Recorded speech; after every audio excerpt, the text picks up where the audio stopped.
This question is a bit of a doozy, so we're actually going to talk through three different potential solutions to it.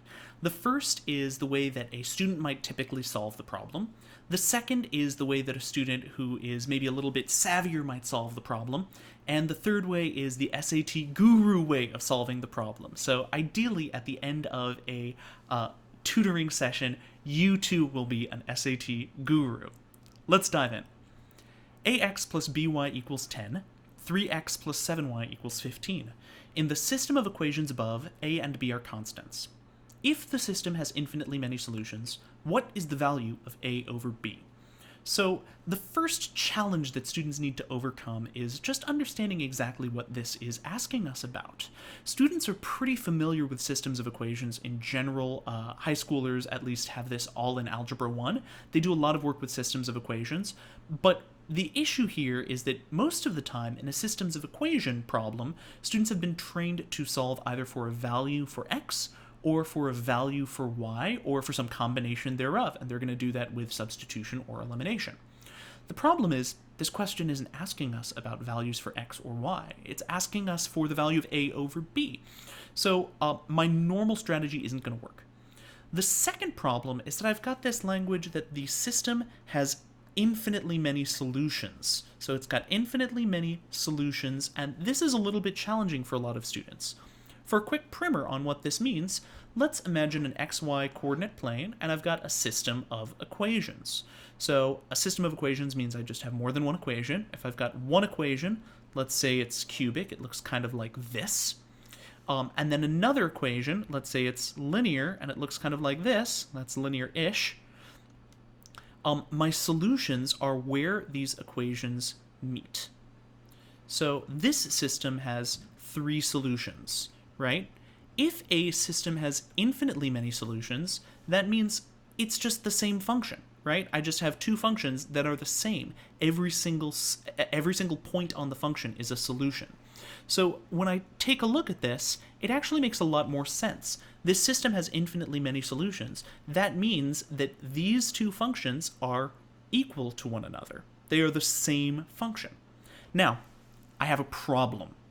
One of them is equal to 10, and the other one is equal to 15. Last I checked, 10 does not equal 15. So I've got to manipulate these functions a little bit in order to get them into the same general position.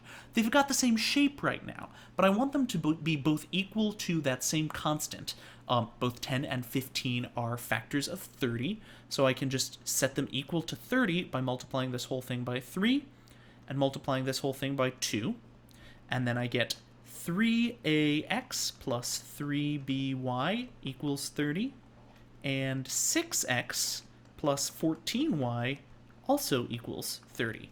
Now, this looks a lot more like a system that has infinitely many solutions. They're both equal to 30. Since they're both equal to 30, they're equal to each other, right? I can just set these two equations equal to one another, and this is what looks pretty familiar to anyone who's gone through an Algebra 1 class.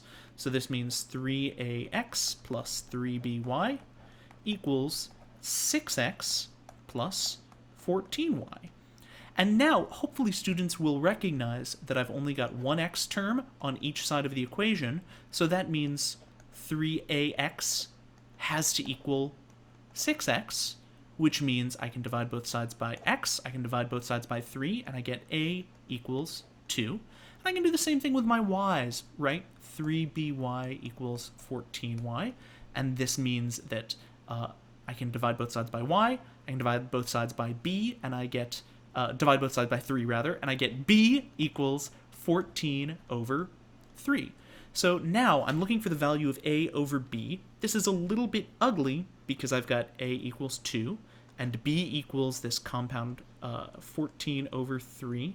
I hate this, so I want to simplify it by multiplying both sides of this fraction by the reciprocal of the denominator, so 3 over 14 times 3 over 14. This cancels out and becomes 1. This becomes 6 over 14, which equals 3 over 7. Now, there's good news and there's bad news about this solution. The good news is it's the right answer. Any solution is good if it gets you the right answer. But the bad news is that this took a lot of time. This was pretty time consuming, it was pretty challenging. So I'm going to erase all of this work and keep my correct answer, but change things around a little bit to look at a slightly different solution. Now, when I reread this with a slightly different gaze, I might recognize that in this system of equations above a and b are constants, if the system has infinitely many solutions, in the heart of algebra problem sets on the SAT, there are about, there's a really, really high percentage of straightforward linear functions and systems of linear functions, linear equations, linear inequalities. But by recognizing that infinitely many solutions means that they've got the same slope, I can bypass some of the work that I did. And I can recognize, if I'm looking for the value of a over b is just the relationship between this coefficient of x and this coefficient of y, right? So that means if the slopes are constant, if I put both of them into slope-intercept form, I can just find a over b pretty quickly and easily, because that's about the relationship, right? We're getting a little bit deeper into the problem. Right now, the way we're solving the problem is we've recognized that it's about a relationship between these two variables, and by identifying the relationship, I can sort of save some time. So, if I put my bottom function into slope-intercept form first, remember that's y equals mx plus b form, then I'm just going to subtract 3x from both sides, and I get 7y equals negative 3x plus 15, and then I divide both sides by 7, and I get y equals negative 3/7 x plus 15 over 7. And then this function, all I want is the slope, remember, so I'm just going to put this into slope-intercept form as well. I'm going to subtract ax from both sides, so I get by equals negative ax plus 10, and I divide by b, and I get y equals negative a over bx plus 10 over b. Now, I don't actually care about this y-intercept. I know that it does have to be equal, that 10 over b does have to equal 15 over 7, but I just don't care because I'm looking for a over b, and I've got the value of negative a over b right here, and I know that negative a over b is the same as negative 3/7. So if I'm looking for positive a over b is 3/7. Oh my gosh, the exact same answer, but a lot faster. This is a much savvier way of doing this problem, wouldn't you agree? Now, when you get really good at these tests and at recognizing what the tests are asking you for, you can also solve it just by looking at it and recognizing that if the question is asking me for the value of a over b, what I can do is I can recognize that the ratio between x and y is a constant, right? This system has infinitely many solutions. Not only does that mean that the slope is a constant, but the slope, by its very definition, is the ratio between the change in x and the change in y, right? My delta x and my delta y.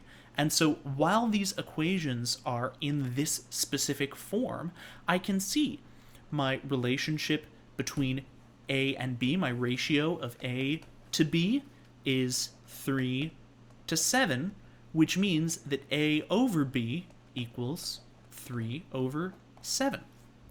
That's all you've got to do, and that can get you to the right answer. Now, the SAT is absolutely full of questions like this, where you can solve them by doing a bunch of work, or you can solve them by deeply, deeply understanding the concepts that the test is trying to make sure you understand, and approaching it that way, just through a sort of a fundamental content understanding.